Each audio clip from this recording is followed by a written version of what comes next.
When was the last time you audited a change management process and thought, this looks fine, just because someone had approved the change? Well, here is the truth. That's basic testing. In today's digital world, change management controls have evolved. Auditors need to go deeper to understand who approved it, why they approved, and whether it aligns with policy and authority.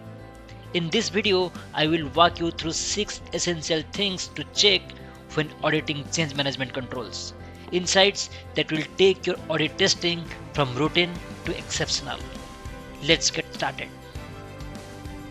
Change management is all about making sure that any modification, whether it's an IT system, an application, or even a business process, happens in a controlled, authorized, and documented manner. Every organization should have controls to ensure the right people approve the changes, changes are tested before deployment, and documentation is complete for audit trails. But as systems have evolved, so has change management testing.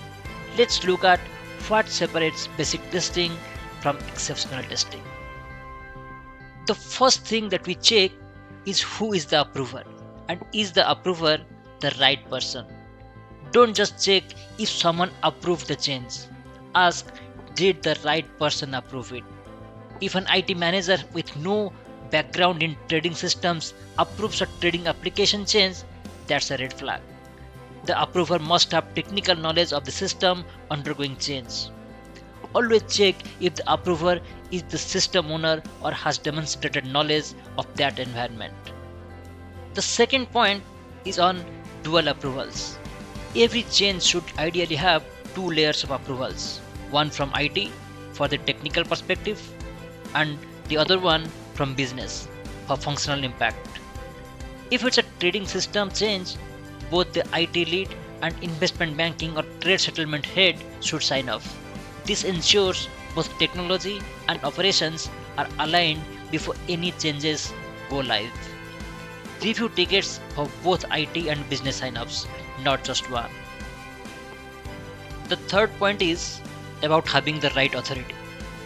Here is where many audits fail. A person might be competent, but do they have authority? If a junior executive approves a revenue system change, even if they know the system, that's a control failure. Approvals must come from someone with organizational authority to accept risk. Verify the job title or approval metrics in the organization's change management policy. Next important point to look at is if the approval policy documented in the ticket. You can't just see a note that says approved by XYZ in the system. That's not enough. There must be evidence, an attached email, a digital signature, or an approval screenshot within the ticket itself. Always cross-check that the approval evidence is attached to the change record.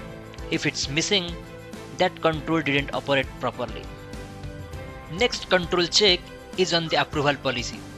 Every organization should have a change management policy defining who the IT owner is, who the business owner is, and what level of authority is needed.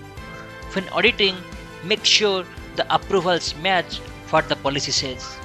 If someone outside the designated approvers signs off and there is no documented exception, that's a red flag. And the sixth and final point is, are the approvals timely?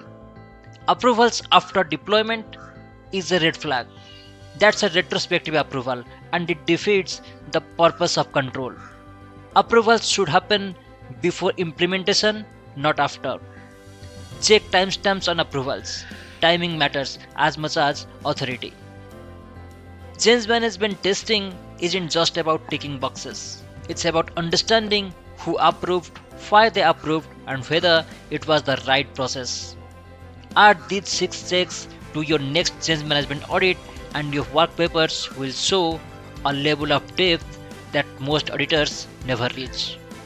Thanks for watching, and remember, great auditors don't just test controls, they understand them.